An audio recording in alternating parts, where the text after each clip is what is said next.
अस्सलाम वालेकुम and welcome again to my YouTube channel. आज हम सिंध जो क्लास 12 बायोलॉजी है वो शुरू कर लेते हैं और उसका चैप्टर नंबर 16 हमने डिस्कस करना है, that is support and movement.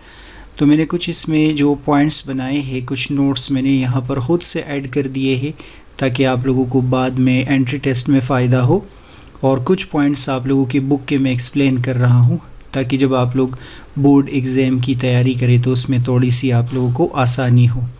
तो सपोर्ट एंड मूवमेंट चैप्टर जो है वो आसान सा चैप्टर है, लेकिन इसमें काफ़ी सारा काम है, तो इसको कोशिश कर ले आप लोग अंडरस्टैंड कर ले। सो चैप्टर नंबर 12 क्लास 12 का support and movement locomotion chapter है। और दोबारा मैं रिपीट करके बता रहा हूँ कि मैं कोशिश कर रहा हूँ कि सिंध जो टेक्स्ट बुक है उसका जो कंसेप्ट है वो मैं फ़ॉलो करूँ, उसकी जो बातें हैं वो मैं आप लोगों को उसी अंदाज़ में समझा दूँ। सो अभी इस वाले लेक्चर में थोड़ा सा ये लॉन्ग हो सकता है क्योंकि हमने पेज नंबर 31 पे जो पहला पैराग्राफ है इसको डिस्कस करना है, साथ में ह्यूमन स्केलेटन के कंपोनेंट्स पढ़ने हैं। स्ट्रक्चर ऑफ बोन काफ़ी ज़्यादा डिटेल में डिस्कस किया है आप लोग की बुक में, तो वो हमने डिस्कस करना है। फिर इसके बाद हमने बोन की हिस्टोलॉजी डिस्कस करनी है, उसके अंदर जो डिफरेंट टाइप्स के सेल्स पाए जाते हैं, पेज नंबर 32 भी हमने अभी करना है। और पेज नंबर 33 पे हमने डिस्कस करना है जो बोन के अंदर डिफरेंट टाइप्स के सेल्स होते हैं वो हमने पढ़ने हैं।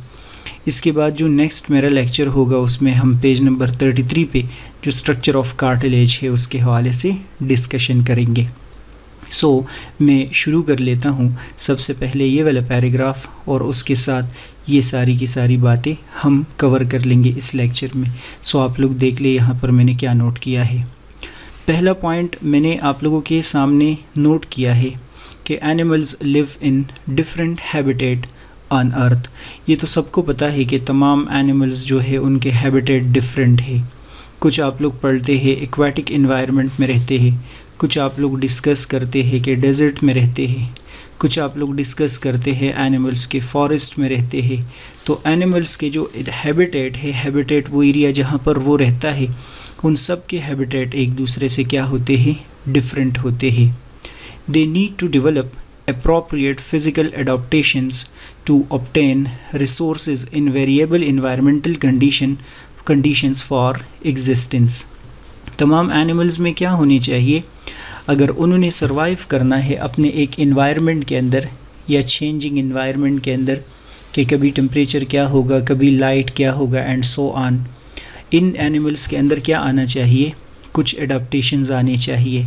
फ़िज़िकल एडाप्टेशंस मीन इनके बॉडी के अंदर कुछ चेंजेस आने चाहिए ताकि ये इन्वायरमेंट के अंदर क्या कर सके, सरवाइव कर सके। सरवाइव कैसे करेंगे, अगर उन इन्वायरमेंट के अंदर कुछ रिसोर्सेज वगैरह को हासिल करेंगे, फूड को हासिल करेंगे, शेल्टर को हासिल करेंगे, तो तब वो सरवाइव कर सकते हैं। इधर बाकायदा लिखा भी है कि these adaptation help them to acquire food, shelter, protection in their competitive surrounding. ये जो जितने भी एडाप्टेशंस हैं एनिमल्स के अंदर, फ़िज़िकल एडाप्टेशंस की बात हो रही है, ये किस पर्पस के लिए ज़रूरी है, ताकि ये अपने एनवायरनमेंट में फूड हासिल कर सके, शेल्टर हासिल कर सके और प्रोटेक्शन हासिल कर सके। ज़ाहिरी सी बात है कि फूड, शेल्टर और प्रोटेक्शन नहीं मिलेगा तो फिर इन ऑर्गेनिज़म्स की सर्वाइवल कैसे होगी। आगे डिस्कस किया है कि the adopted physical changes developed a strong muscular and skeletal support system of the body that help in movement and locomotion। लिखा है कि इन एनिमल्स में बहुत सारे एडाप्टेशंस आ गए, बहुत सारे फिज़िकल चेंजेस आ गए। कुछ फिज़िकल चेंजेस जो आ गए हैं वो क्या है, स्ट्रॉन्ग मसल्स इनके डेवलप हो गए और इनके अंदर स्केलेटल सिस्टम जो है वो डेवलप हो गया। इन स्ट्रॉन्ग मसल्स और स्केलेटल सिस्टम का फंक्शन क्या होता है, डिस्कस किया है कि इसका फंक्शन मूवमेंट एंड लोकोमोशन होता है। सिर्फ और सिर्फ मूवमेंट एंड लोकोमोशन नहीं है, वैसे बहुत सारे इसके फंक्शंस हैं, लेकिन इस लाइन के अंदर ये डिस्कस किया है कि स्ट्रॉन्ग मसल्स और स्केलेटल सिस्टम जो इन ऑर्गेनिजम्स के अंदर डेवलप हो गए हैं उसका फंक्शन है मूवमेंट और लोकोमोशन करना। अब मूवमेंट क्या होता है और लोकोमोशन क्या होता है, सो इसको डिफ्रेंशिएट करने की कोशिश की है कि biologically there is a difference between movement and locomotion, दोनों में थोड़ा सा डिफरेंट होता है। मूवमेंट वैसे आप लोग डिस्कस करेंगे कि ये ऑर्गेनिज्म अपना लोकेशन चेंज नहीं करेगा, स्पेस अपना चेंज नहीं करेगा, किसी बॉडी पार्ट को इधर उधर पोजीशन चेंज कर देगा। तो जब बॉडी पार्ट का पोजीशन चेंज करते हैं इसको बोलते हैं मूवमेंट। लेकिन जब एक ऑर्गेनिज्म हो वो एज अ होल इस प्लेस से दूसरे प्लेस में चला जाता है, एज अ होल अपना लोकेशन चेंज कर देता है, तो इसको हम लोकोमोशन बोलते हैं। यहाँ पर इसी अंदाज में डिस्कस किया है कि movement is an animal changing position. जब भी बॉडी पोजीशन अपना चेंज करता है, मैं उठता हूँ बैठता हूँ, तो ये क्या है, ये मूवमेंट है। While locomotion is an organism movement in search of food and other needs और लॉन्ग डिस्टेंस और शॉर्ट डिस्टेंस। लोकोमोशन में आप लोग डिस्कस करेंगे कि ऑर्गेनिज्म एक जगह से दूसरी जगह चला जाएगा, वो यहाँ से वहाँ की तरफ चला जाएगा। ये जो डिस्कशन यहाँ पर आप लोगों की बुक में डिस्कस की है अभी तक, ये आसान है। मैं इसको 1 मिनट में समराइज़ कर देता हूँ, फिर आगे बढ़ते हैं और ह्यूमन स्केलेटन के बारे में डिस्कशन कर लेते हैं।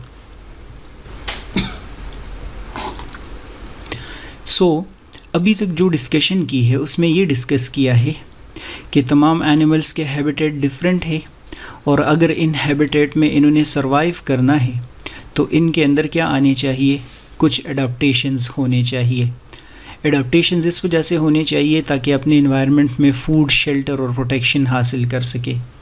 फिर डिस्कस किया है कि कुछ एडाप्टेशंस ऐसे आ गए जिसकी मदद से मसल्स इनके वेल डेवलप्ड हो गई और स्केलेटल सिस्टम इसका वेल डेवलप्ड हो गया। मसल और स्केलेटन के बहुत सारे फंक्शंस होते हैं, लेकिन उसमें 2 फंक्शंस जो है वो मूवमेंट और लोकोमोशन है। मूवमेंट आप लोग याद रखेंगे कि इसमें जब बॉडी का कोई पार्ट जो है उसका पोजीशन चेंज होता है उसको बोलते हैं, और लोकोमोशन में एज अ होल ऑर्गेनिज्म एक जगह से दूसरी जगह चला जाता है। अब हमने ये तो डिस्कस किया है कि मसल्स डेवलप हो गए और स्केलेटन डेवलप हो गया, तो सबसे पहले इस चैप्टर के अंदर हम ये देखते हैं कि स्केलेटन क्या होता है, कहाँ होता है, क्या करता है, इसके कंपोनेंट्स क्या है। और इसी चैप्टर में आगे जाके हम फिर डिस्कशन कर लेते हैं मसल्स के हवाले से, क्या होते हैं, कहाँ होते हैं, क्या करते हैं एंड सो ऑन। तो हमारी जो अभी की डिस्कशन होगी ये ह्यूमन स्केलेटन के हवाले से होगी। आप लोगों की बुक में लिखा है कि the human skeleton acts as a framework of the body since it lies inside the body, therefore called endoskeleton. पहली तो बात यह है, स्केलेटन हम किस चीज़ को बोलते हैं, हम फ्रेमवर्क को बोलते हैं। फ्रेमवर्क मीन सांचे को बोलते हैं। फ्रेमवर्क मीन जो स्ट्रक्चर बना रहा होता है उसको हम नाम देते हैं, और चूंकि ये इनसाइड द बॉडी है तो इसको नाम दिया गया है, इसको हम एंडोस्केलेटन बोलते हैं। जब आप लोग फर्स्ट ईयर में थे तो आप लोगों ने वहाँ पर आर्थ्रोपोड्स का जिक्र किया था, और याद होगा आप लोगों ने पढ़ा था कि आर्थ्रोपोड्स का स्केलेटन बॉडी के आउटसाइड होता है, तो उसको हम क्या नाम देते हैं, उसको हम एक्सोस्केलेटन नाम देते हैं। एक्सोस्केलेटन आप लोग बोलते हैं कि क्रैब में पाया जाता है, काकरोच में, एंड्स में एंड सो ऑन, ये सारे के सारे आर्थ्रोपोड्स हैं। लेकिन चूंकि हमारा स्केलेटन बॉडी के इनसाइड है तो हमारे वाले स्केलेटन को एंडोस्केलेटन कहा जाता है। नेक्स्ट डिस्कस किया है कि ह्यूमन का स्केलेटन या हमारा जो स्केलेटन है उसके 2 कंपोनेंट्स हैं। उसमें से एक कंपोनेंट को हम बोन बोलते हैं और दूसरे कंपोनेंट को हम कार्टिलेज नाम देते हैं। बोन और cartilage lecture number 2 of this lecture में हम डिटेल में कंपेयर करेंगे, तो आप लोगों को आइडिया हो जाएगा कि बोन क्या चीज़ है, कार्टिलेज क्या चीज़ है। इस लेक्चर में जो अभी हमने आगे डिस्कशन करनी है वो सिर्फ और सिर्फ बोन के स्ट्रक्चर के हवाले से करनी है। सो आगे मैं देखता हूँ कि ह्यूमन स्केलेटन के हवाले से और क्या डिस्कस किया है। लिखा है कि this human skeleton provide shape to the body. इसका एक फंक्शन है हमारे बॉडी को शेप प्रोवाइड करना। मेक ब्लड सेल्स, आप लोग याद रखेंगे कि हमारा स्केलेटन जो है वो हमारे बॉडी में ब्लड सेल्स भी प्रोड्यूस होते हैं। बोन मैरो की बात हो रही है कि वो ब्लड सेल्स प्रोड्यूस करते हैं। प्रोटेक्ट इंटरनल ऑर्गन्स, हमारे स्केलेटन का जो तीसरा फंक्शन है वो है इंटरनल ऑर्गन्स को प्रोटेक्ट करना। आप लोग देख ले क्रेनियम क्या कर रहा है, हमारे ब्रेन को प्रोटेक्ट कर रहा होता है। रिब्स का फंक्शन क्या होता है, आप लोग देख लें हमारे हार्ट को, और हार्ट के साथ साथ लंग्स को प्रोटेक्ट कर रहा होता है। इसी के साथ साथ 4th फंक्शन डिस्कस किया है, स्टोर मिनरल्स। स्टोर मिनरल्स का मतलब होता है कि हमारे बोन्स के अंदर कैल्शियम और फॉस्फेट जो है वो डिपॉजिट हो गए होते हैं। तो अगर इन केस पेपर में आता है कि व्हाट इज़ द रोल या what are the roles of skeleton, तो आप लोग बोलेंगे provide shape to the body, make blood cells, protect internal organs, and they are also responsible for the storage of minerals i.e. Calcium and phosphate. ये क्या है, इसको आप लोग बुक में वहाँ पर जाके रोल ऑफ स्केलेटन डिस्कस कर सकते हैं, आप लिख सकते हैं। आगे डिस्कस किया है the branch of science that deal with the study of human bone is called osteology. चूँकि मैंने आप लोगों को स्टार्ट में बताया कि इस वाले टॉपिक में हमने बोन के हवाले से ही डिस्कशन करनी है, तो इस वजह से नाम दिया गया है कि हमने क्या करना है, ऑस्टियोलॉजी के हवाले से डिस्कस करना है। कार्टिलेज का टॉपिक हम नेक्स्ट लेक्चर में डिस्कस करेंगे। कार्टिलेज की स्टडी को हम कॉन्ड्रोलॉजी बोलते हैं और ये यहाँ पर याद हो जाएगा, वहाँ आप लोग टेंशन ना लें।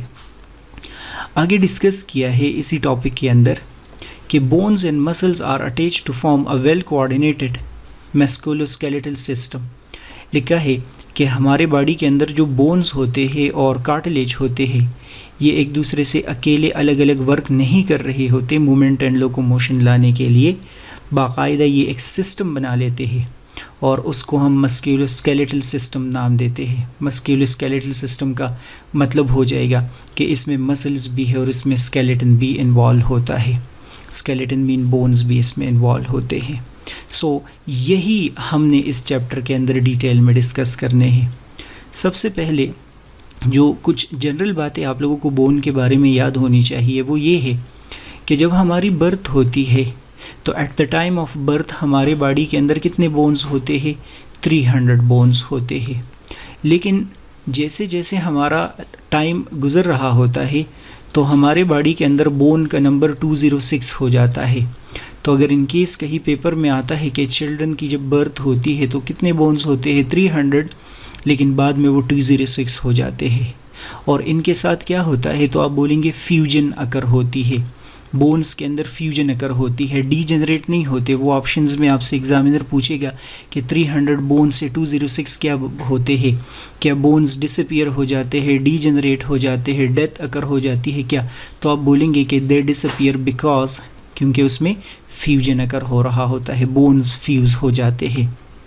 ठीक है, ये आसान सा पॉइंट है। हमने इस वाले टॉपिक के अंदर आगे ज़्यादातर डिस्कशन जो करनी है वो बोन के स्ट्रक्चर के बारे में करनी है, तो बीच बीच में मैंने आप लोगों को डायग्राम्स भी दिखाने हैं। कोशिश कर ले कि इसको आप लोग अंडरस्टैंड कर ले, इसको आप लोग समझे। सबसे पहला पॉइंट जो यहाँ पर मैंने लिखा है वो ये है कि bones are toughest living structure composed of different cells. पहली बात तो आप लोगों को ये बता रहे हैं कि बोन क्या स्ट्रक्चर होता है, रिजिड स्ट्रक्चर होता है। दूसरी बात ये बता रहे हैं कि ये लिविंग स्ट्रक्चर है, इसका मतलब हो गया कि ये ग्रो भी करता है, हील भी करता है, इसमें रिस्पायरेशन भी होता है, इसमें ब्लड वेसल्स भी होते हैं और सब कुछ मौजूद होंगे। और इसी चीज़ को यहाँ पर जस्टिफाई कर दिया है कि इसमें डिफरेंट सेल्स मौजूद होते हैं। अब चूँकि बोन में डिफरेंट सेल्स होते हैं तो यू नीड टू रिमेंबर कि ये एक ऑर्गन हो गया, क्योंकि आप लोग क्या पढ़ते हैं कि ऑर्गन किस चीज़ से बनता है, डिफरेंट सेल से बनता है ना, डिफरेंट टिश्यू से बनता है। सो बोन रिजिड स्ट्रक्चर है, बोन लिविंग स्ट्रक्चर है और बोन आप समझे कि ये एक ऑर्गन होता है। आगे आप लोगों को पता चल जाएगा कि इतने सारे सेल्स है तो इसका मतलब ऑर्गन ही हो सकता है, इतने सारे टिश्यूज़ अगर पाए जाते हैं। मज़ीद डिस्कस किया है कि bones of the skeletal system differ in size and shape but they are similar in their structure, development and function. ज़ाहिरी सी बात है कि बॉडी के अंदर ऑलमोस्ट सारे के सारे स्ट्रक्चर्स वगैरह के साइज़ और शेप में डिफरेंस है। तो बॉडी के अंदर जो 206 बोन्स पाए जाते हैं उनका साइज़ कभी छोटा और कभी बड़ा हो सकता है, शेप कभी फ्लैट होगा, कभी लॉन्ग होगा, कभी राउंड होगा, कुछ भी हो सकता है। लेकिन अगर देखा जाए तो तमाम बोन्स का स्ट्रक्चर भी सेम है। इसका मतलब कि हार्ड बोन और स्पंजी बोन दोनों उसमें मौजूद होंगे। डेवलपमेंट कैसे हो रहा होता है और ऑलमोस्ट सबका फंक्शन भी हमने डिस्कस किया कि सेम होता है, प्रोटेक्शन प्रोवाइड करना, सपोर्ट प्रोवाइड करना, मूवमेंट प्रोवाइड करना, मिनरल स्टोर करना, सबका फंक्शन यही होता है। आगे मैंने नोट किया है कि the major portion of bone is found by collagen fibre and different types of cells, while other components include minerals and water, that is 10 to 20%। ये असल में आप लोगों को कंपोजिशन ऑफ बोन के बारे में बता रहे हैं कि बोन बना किस चीज़ से है, उसका कंपोजिशन क्या होता है। तो एक डिस्कस किया है कि बोन का जो पोर्शन है वो है कोलेजन फाइबर। कोलेजन फाइबर आप लोग नोट करेंगे कि ये कुछ प्रोटीन होते हैं, फाइब्रस प्रोटीन होते हैं, और ये फाइब्रस प्रोटीन के साथ साथ यहाँ पर सेल्स भी मौजूद होते हैं। सेल्स होने की वजह से बोन लिविंग हो जाएगा। इन कोलेजन फाइबर के साथ यहाँ पर इर्द गिर्द मिनरल्स मौजूद होते हैं, जिसमें से कैल्शियम और फास्फोरस मिनरल्स दो मोस्ट इम्पॉर्टेंट है। और साथ डिस्कस किया कि बोन के अंदर वाटर भी होता है। ये आप लोगों ने फर्स्ट ईयर में डिस्कस किया है कि अगर हम इन केस ब्रेन की बात कर ले तो उसमें ऑलमोस्ट 80 to 85% वाटर मौजूद होता है, लेकिन बोन और सीड की अगर हम बात करते हैं तो यहाँ पर 20% वाटर होगा। तो अगर इन केस बोन का कंपोजिशन आ जाए तो कोलेजन फाइबर है, टाइप्स ऑफ सेल्स मौजूद होते हैं, इसके साथ साथ मिनरल्स होते हैं, और साथ में आप लोग डिस्कस करेंगे कि वाटर भी मौजूद होता है।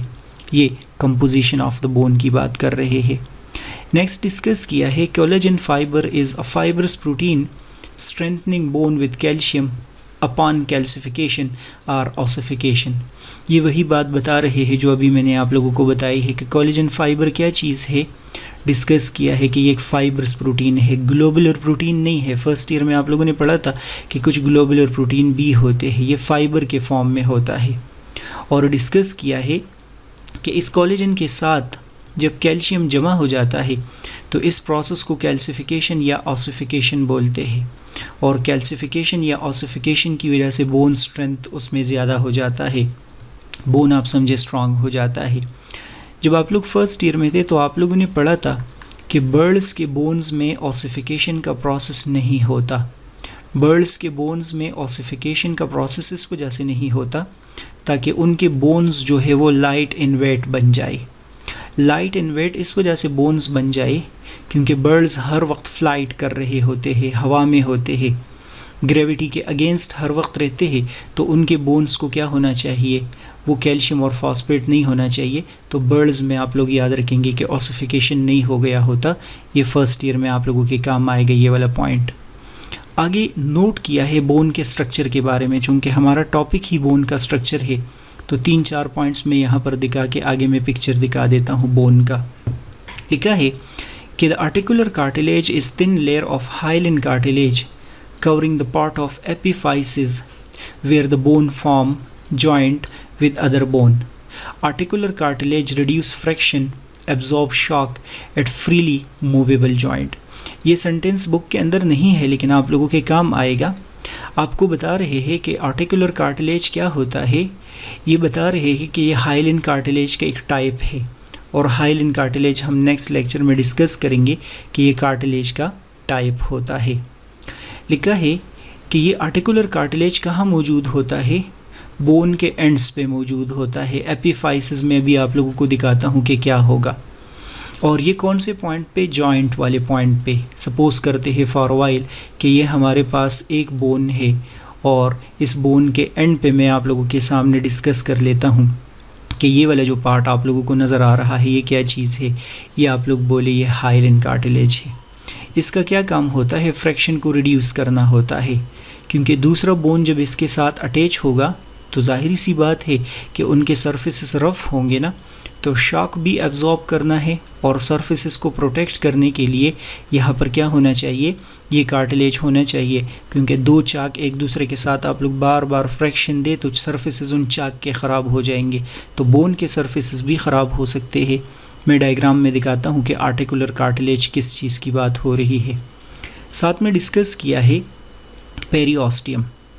Periosteum is tough connective tissue sheet and is associated with blood supply that surround the bone surface wherever it is not covered by articular cartilage. The periosteum also protect the bone, assist in fracture repair, help nourish bone tissue and serve as attachment point for ligament and tendons. Periosteum bone का दूसरा part है। चूँकि हम bone का structure पढ़ रहे हैं तो पेरिओस्टियम के बारे में डिस्कशन कर लेते हैं। इसके बारे में सबसे पहला पॉइंट लिखा है कि ये क्या होता है, ये कनेक्टिव टिश्यू होता है। पहली बात तो ये है। ये कहाँ पर मौजूद होता है, ये बोन को कवर करता है, बोन को सराउंड करता है। मैं भी आप लोगों को बुक पिक्चर दिखा देता हूँ। डिस्कस किया है कि ये बोन को कवर करता है, लेकिन अगर इसको देखा जाए तो पेरिओस्टियम में बहुत सारे ब्लड वेसल्स होते हैं, इसमें ब्लड सप्लाई मौजूद होती है। और चूंकि इसमें ब्लड सप्लाई है तो जाहिर सी बात है कि बोन को न्यूट्रिएंट्स और ऑक्सीजन यहाँ से मिलते हैं। हेल्प नरिश बोन टिश्यू, जाहिर सी बात है इसके अंदर ब्लड मौजूद है। सिर्फ और सिर्फ ये ब्लड सप्लाई और नरिशमेंट नहीं प्रोवाइड करता, बल्कि लिगामेंट्स और टेंडन्स आप लोग डिस्कस करते हैं कि ये भी कनेक्टिव टिश्यू है, बोन के साथ इसका भी कनेक्शन होता है। टेंडन्स आप लोग बोलते हैं कि मसल्स को अटैच करने में हेल्प करते हैं, और लिगामेंट्स आप लोग बोलते हैं कि जॉइंट वाले पॉइंट पे डिसलोकेशन बचा रहे होते हैं। साथ में आप लोग डिस्कस करेंगे कि इन पेरिओस्टियम के अंदर कुछ सेल्स मौजूद होते हैं, और वो जब भी बोन रिपेयर हो रहा होता है सो उस रिपेयर में क्या करते हैं, हेल्प कर रहे होते हैं। तो पेरिओस्टियम में आप लोगों को पिक्चर में दिखाता हूँ, टेंशन ना ले। नेक्स्ट डिस्कस किया है कि the endosteum is thin membrane that line the medullary cavity. It contains single layer of bone forming cells, osteogenic progenitor cells and small amount of connective tissue. जो एंडोऑस्टियम है ये मैं आप लोगों को यहाँ पर आगे इस वाली डायग्राम के अंदर दिखा देता हूँ। पहले तो आप लोग इस डायग्राम को अगर इनकेस नोट करेंगे तो आप लोगों को ये जो दो पार्ट्स नज़र आ रहे हैं एंड पे, ये दोनों के दोनों हाइलिन कार्टिलेज है, या दूसरे अल्फाज में इसको मैं आर्टिकुलर कार्टिलेज नाम दे देता हूँ। इन कार्टिलेज का फंक्शन क्या होता है, बोन को साइड से प्रोटेक्ट करना होता है कि किसी के साथ ये जॉइंट बनाता है तो डैमेज ना हो, ये प्रोटेक्टेड रहे। दूसरा आप लोग इसी डायग्राम के अंदर ये देखेंगे तो ये ब्लड वेसल्स है। जाहिर सी बात है बोन लिविंग टिश्यू है तो इसमें ब्लड वेसल्स तो होने चाहिए, और साथ में ये पेरिओस्टियम है। ये देख लो, पेरिओस्टियम को इधर से निकालने की कोशिश की है तो ये मेम्ब्रेन बन गया है, या ये मेम्ब्रेन पूरे बोन को पेरिओस्टियम ने क्या कर दिया है, कवर कर दिया है। डायग्राम में अगर आप लोग इनसाइड देखेंगे अंदर की तरफ, ये वाला जो रीजन आप लोग देख रहे हैं इस रीजन को हम एंडोऑस्टियम बोलते हैं। और ये जो एंडोऑस्टियम है इसके अंदर ये जो कैविटी मौजूद है इस कैविटी को हम मेड्यूलरी कैविटी नाम देते हैं। मेड्यूलरी कैविटी में आगे आप लोगों को और भी डायग्राम के अंदर दिखा देता हूँ, ठीक है। सो ये क्या है, ये एंडोऑस्टियम अंदर की तरफ मेम्ब्रेन होता है। एंडोऑस्टियम के बारे में यहाँ पर डिस्कस किया है कि इसमें प्रोजेनेटर सेल्स होते हैं, ऑस्टियोजेनिक सेल्स होते हैं। ऑस्टियोजेनिक सेल्स का मतलब होता है वो सेल्स होते हैं जिसकी वजह से बोन फॉर्म हो रहा होता है। मैं बोलता हूँ यहाँ पर सम हाउ आप बोल सकते हैं कि बोन फॉर्मिंग सेल्स है जिसकी मदद से बोन कंस्ट्रक्ट हो रहा होता है या बोन फॉर्म हो रहा होता है। ये आप समझिए कि थोड़ी बहुत हमने बोन की somehow morphology type discuss की है कि इसमें बाहर की तरफ क्या होता है, सम हाउ एनाटॉमी डिस्कस की है। आगे बढ़ते हैं और मज़ीद हम बोन के हवाले से डिस्कशन कर लेते हैं। लिखा है कि द मेड्यूलरी कैविटी और marrow cavity is a hollow cylindrical structure within diaphyses that contain fatty yellow bone marrow and numerous blood vessels in adults. This cavity minimizes the weight of bone by reducing the dense bony material which it is least needed. यहाँ पर इसी diagram के अंदर अगर आप लोग note करेंगे तो इस मेड्यूलरी कैविटी की बात हो रही है। लिखा है कि इस मेड्यूलरी कैविटी को अगर देखा जाए तो इसके अंदर येलो बोन मैरो मौजूद होता है। याद रखना है आप लोगों ने कि yellow bone marrow initially red colour का होता है, लेकिन वो येलो क्यों बन जाता है, तो साथ में आंसर किया है कि फैट्स के डिपॉजिट होने की वजह से। So yellow bone marrow fats की वजह से येलो हो गया है। और ये जो मेड्यूलरी कैविटी है, लिखा है कि ये इस रीजन के अंदर मौजूद है। इस खाली स्पेस बनने की वजह से बोन क्या बन जाता है, लाइट इन वेट बन जाता है। बोन का आप समझे कि वज़न कम हो जाता है। तो वेट कम करने के लिए ये बहुत ज़्यादा इम्पॉर्टेंट पॉइंट है, इसकी कोई ज़रूरत नहीं है वहाँ पर कैल्शियम का डिपॉजिट होना। मज़ीद डिस्कस किया है कि डायफाइसिस इज़ बोन शेफ्ट और body the long cylindrical main portion of the bone it contains yellow bone marrow. ये तो खैर अभी मैंने आप लोगों को जो डायग्राम में दिखा दिया है, और आगे मैं डायग्राम में दिखाता भी हूँ कि डायफ्राम किस चीज़ की बात हो रही है। अगर आप लोग इसी डायग्राम में देखना चाहे तो डायफाइसिस जो है वो हम इस वाले पार्ट को नाम देते हैं। यहाँ से यहाँ जो नैरो रीजन है इसको हम डायफाइसिस बोलते हैं। इसमें येलो बोन मैरो होता है और मेड्यूलरी कैविटी मौजूद होती है। नेक्स्ट डिस्कस किया है कि the epiphyses are proximal and distal ends of the bone. इसी डायग्राम के अंदर अगर देखा जाए तो ये वाले जो पार्ट्स की बात हो रही है ये प्रॉक्सिमल और ये डिस्टल, ये जो वाइडर रीजन्स है ना, तो इन वाइडर रीजन्स को हम क्या नाम देते हैं, इसको हम डायाफाइसेस नाम देते हैं। मैंने आगे ये सारे एक और डायग्राम के अंदर लेबल कर दिए हैं, वो मैं दिखा देता हूँ। They contain small weight bearing cross linked called trabeculae, it make 20% of the bone. ये सारी की सारी बातें ट्रेबेकुलाई वाली मैं अभी आप लोगों को बता देता हूँ। डायग्राम के अंदर लिखा है कि epiphysis contain soft and porous bone called spongy और cancellous bone, it is filled with red bone marrow which produce red blood cell. मैं दोबारा इसी डायग्राम की तरफ आता हूँ ताकि आप लोग ये पॉइंट्स भूल न जाए। ये वाला पार्ट जो अभी आप लोगों ने डिस्कस किया है इसको हम एपिफाइसिस बोलते हैं। और एपिफाइसिस के अंदर डिस्कस किया है कि जो बोन्स होते हैं वो ऐसे फाइबर्स के फॉर्म में अरेंज होते हैं। इन फाइबर्स के फॉर्म में जो बोन्स अरेंज है इसको हम क्या बोलते हैं, ट्रेबेकुलाई बोलते हैं। साथ में डिस्कस किया है कि इसकी वजह से बोन जो है वो सॉफ्ट बन जाता है या पोरस बन जाता है, तो इस पोरस रीजन को हम क्या बोलते हैं, स्पंजी बोन मेरो बोलते हैं, स्पंजी बोन बोलते हैं, या इसको हम कैंसिलस बोन बोलते हैं। और उस कैंसिलस बोन के अंदर यहाँ पर अभी आप लोग देखेंगे रेड बोन मेरो मौजूद होता है, जो कि नेक्स्ट डायग्राम में मैंने लेबल कर दिया है, उसमें आप लोग देख लेंगे। रेड बोन मेरो रेड ब्लड सेल्स प्रोड्यूस कर रहा होता है। नेक्स्ट डिस्कस किया है कि region between diaphysis and epiphysis is called metaphysis. ये मैं आप लोगों को डायग्राम में दिखाता हूँ कि मेटाफाइसिस जो है वो क्या होता है। हिस्टोलॉजी ऑफ बोन, इस हिस्टोलॉजी की तरफ मैं वापस आता हूँ। सबसे पहले आप लोग डायग्राम ये वाला देखिए। इसके अंदर ये जो रीजन्स आप लोग देख रहे हैं ना, दोनों बोन के जो वाइडर रीजन्स है इसको हम क्या बोलते हैं, एपिफाइसिस बोलते हैं। एपिफाइसिस के बाद आप लोग ये जो नैरो रीजन देख रहे हैं इस रीजन को हम डायाफाइसिस बोलते हैं। और अगर इन केस आप लोग डायाफाइसिस के बीच में और एपिफाइसिस के बीच में ये रीजन देखें और ये जो रीजन आप लोगों को नज़र आ रहा है तो इसको हम मेटाफाइसिस बोलते हैं। मैंने थोड़ी देर पहले लिखा था कि मेटाफाइसिस में यहाँ पर क्या होता है, एपिफाइसियल प्लेट होता है। तो ये जो आप लोग रीजन देख रहे हैं इसको हम एपिफाइसियल प्लेट बोलते हैं, जो कि हार्ड बोन होता है, रिजिड बोन होता है। मज़ीद वही हाइलिन कार्टिलेज अपनी जगह है जिसने बोन को प्रोटेक्ट करना है, ब्लड वेसल अपनी जगह है, मेड्यूलरी कैविटी अंदर वाली कैविटी अलग है। इसी के अंदर आप लोग देख लो येलो बोन मेरो पाया जाता है। कॉर्टिकल बोन अभी मैं डिस्कस करूँगा।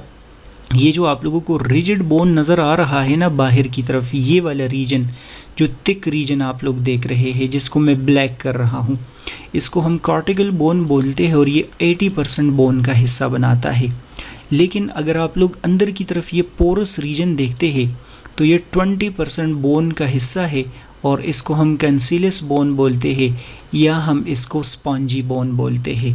तो कैंसिलस बोन या स्पॉन्जी बोन 20% है और कॉर्टिकल बोन जो है वो 80% होता है।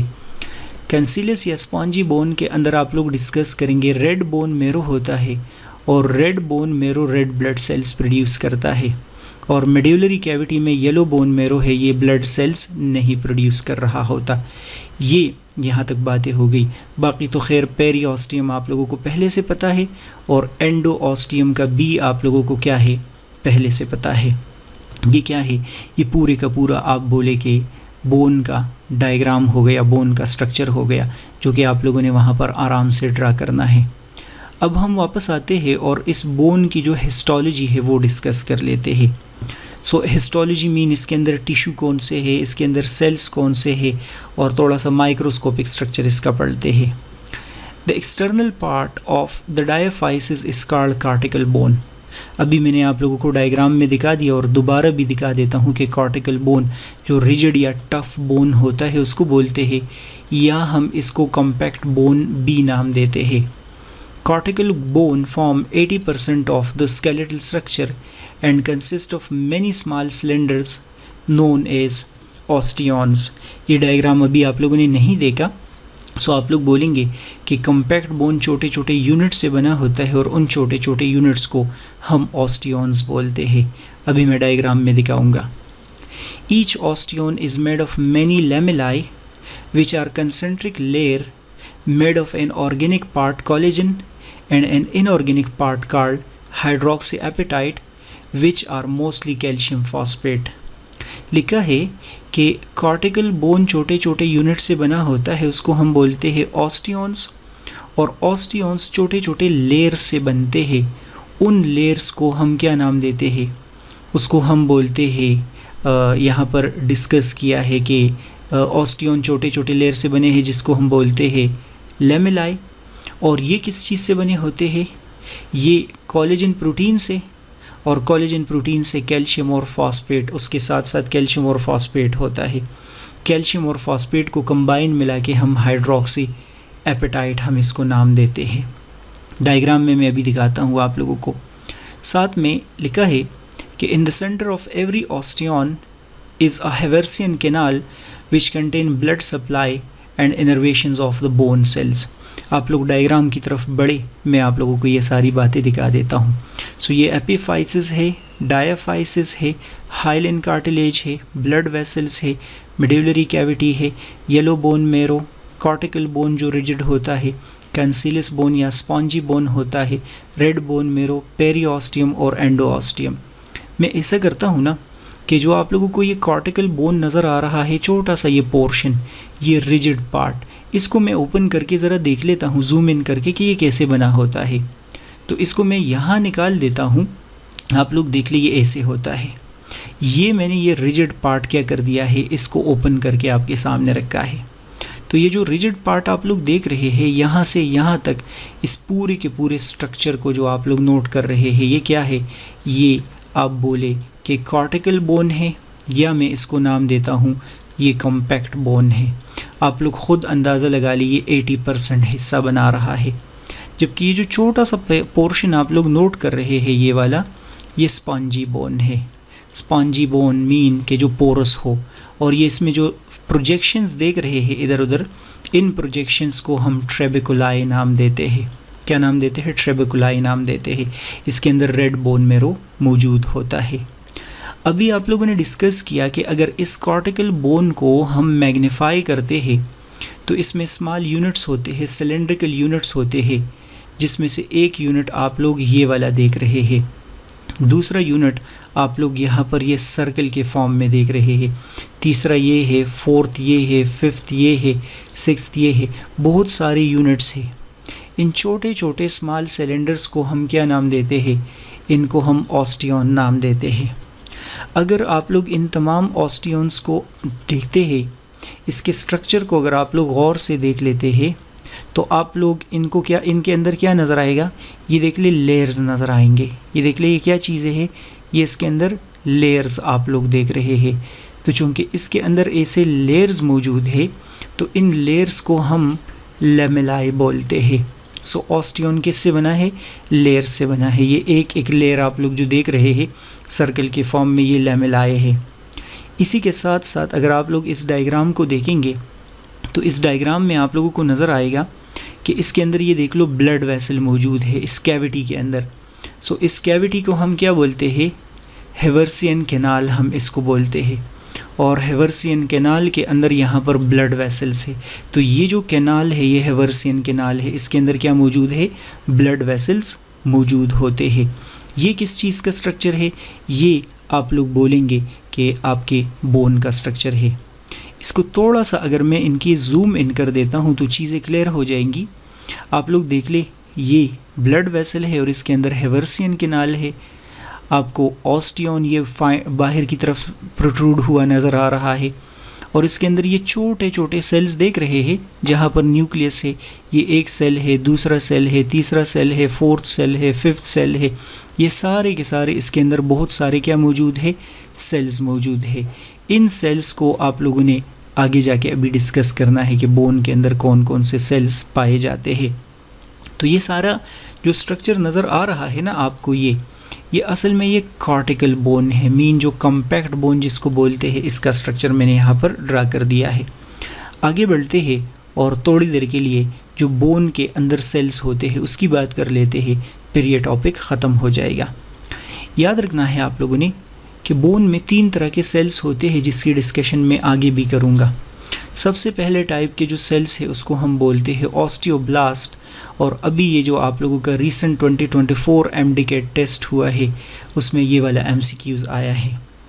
ऑस्टियोब्लास्ट के बारे में आप लोग बोलेंगे कि इनको बोन फॉर्मिंग सेल्स कहा जाता है। इनको बोन फॉर्मिंग सेल्स, ब्लास्ट का मतलब होता है स्प्राउट और स्प्राउट का मतलब होता है फॉर्म करना। तो ये बोन क्या करते हैं, ये बनाते हैं। ऑस्टियोब्लास्ट बोन कैसे बनाते हैं, ये कोलेजन फाइबर बना देते हैं, कोलेजन फाइबर सिक्रीट करते हैं और वहाँ पर फिर कैल्सिफिकेशन शुरू हो जाता है, मीन कैल्शियम शुरू हो जाता है। ये फाइबर्स है और इन फाइबर्स के अंदर फिर कैल्शियम डिपॉजिट होना शुरू हो जाता है। फिर ये ऑस्टियोब्लास्ट आप लोग डिस्कस करेंगे कि ये चेंज हो जाते हैं किस चीज़ में, ऑस्टियोसाइट्स में। तो ये ऑस्टियोब्लास्ट होंगे स्टार्ट में, लेकिन जब ये मैच्योर हो जाते हैं तो आप लोग बोलेंगे कि इससे क्या बन जाएगा, ऑस्टियोसाइट्स बन जाएंगे। ये बात आप लोगों के लिए ज़रूरी है। नेक्स्ट ऑस्टियोसाइट्स है। ऑस्टियोसाइट्स का पहला पॉइंट आप लोग पेपर के लिए हाईलाइट करेंगे कि इसको मैच्योर बोन सेल्स कहा जाता है या बोन मैच्योरिंग सेल्स इसको बोलते हैं, क्योंकि इसका काम होता है बोन को डेली बेसिस पे मेंटेन करना, डेली बेसिस पे वहाँ पर उसका ख्याल रखना ताकि उसमें कैल्शियम वगैरह फॉस्फेट बराबर हो। ठीक है, ये सारे का सारा काम ये कर रहे होते हैं।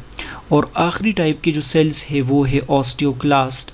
बहुत इम्पॉर्टेंट आइडिया है ऑस्टियोक्लास्ट के बारे में, आप लोग नोट करेंगे कि ये बोन डिज़ोल्विंग सेल्स है। बोन डिज़ोल्विंग सेल्स का मतलब होता है कि ये बोन को डाइजेस्ट करते हैं, डिस्ट्रॉय करते हैं। ये असल में आप समझे कि जो ऑस्टियोक्लास्ट है ये समझे बोन के सेल्स नहीं है, ये असल में वाइट ब्लड सेल से बनते हैं। कहाँ से बनते हैं, वाइट ब्लड सेल से बनते हैं। तो इनका काम क्या होता है, बोन को डाइजेस्ट करना। जब भी एक्स्ट्रा बोन बनता है या उधर से कैल्शियम को रिलीज़ करना होता है, इनके पास बहुत सारे एंजाइम्स मौजूद होते हैं ऑस्टियोक्लास्ट के साथ, और वो यहाँ से कैल्शियम को क्या करते हैं, रिलीज़ कर रहे होते हैं। जब भी कैल्शियम की ज़रूरत नहीं हो या कैल्शियम ब्लड के अंदर कम हो जाए तब वो उसको रिमूव करते हैं। इसको हम बोलते हैं बोन रिजॉर्प्शन। इस पे मैं ज़्यादा डिस्कशन तो आप लोगों के साथ नहीं करूँगा, लेक्चर का लेंथ बहुत ज़्यादा हो जाएगा। लेकिन ऑस्टियोक्लास्ट बोन डिज़ोल्विंग सेल्स है, ऑस्टियोसाइट्स आप लोग याद रखेंगे कि बोन मैच्योरिंग सेल्स है, और ऑस्टियोब्लास्ट आप लोग याद रखेंगे बोन फॉर्मिंग सेल्स है। ये सारी डिस्कशन है, आई होप से आप लोगों को समझ आ गई होगी। और अगर आप लोगों ने मेरी ऑनलाइन क्लासेस लेनी है जिसमें मैं सारे के सारे अपने नोट्स ही डिस्कस कर रहा होता हूँ, तो मुझे आप लोग मैसेज कमेंट्स में बताएंगे तो आप लोग फिर ग्रुप में ऐड हो जाएंगे। उसमें बस सिर्फ़ और सिर्फ फ़ायदा ये है कि आप लोग क्वेश्चन भी कर सकते हैं, चीज़ें रिपीट भी करवा सकते हैं, या किसी चीज़ की समझ नहीं आती तो वो भी डिस्कस कर सकते हैं, क्योंकि स्टूडेंट्स के अक्सर बहुत सारे क्वेरीज होते हैं। तो वो भी अगर आप लोगों ने लेने हैं जूम ऐप पे, वो आप जूम ऐप पे वो भी ले। और बाकी अगर आप लोगों को लगता है कि फ़ायदा हो रहा है तो लाइक सब्सक्राइब शेयर ज़रूर कर ले, और अपने फ्रेंड्स को भी बताए कि वो भी लाइक सब्सक्राइब शेयर कर ले, फैमिली मेम्बर्स को। और मुझे कमेंट्स में फ़ीडबैक ज़रूर दे ताकि मैं और भी वीडियो लेक्चर्स अपलोड कर दूँ। नेक्स्ट वीडियो लेक्चर आप लोग देख ले। गुड बाय, अल्लाह हाफिज़।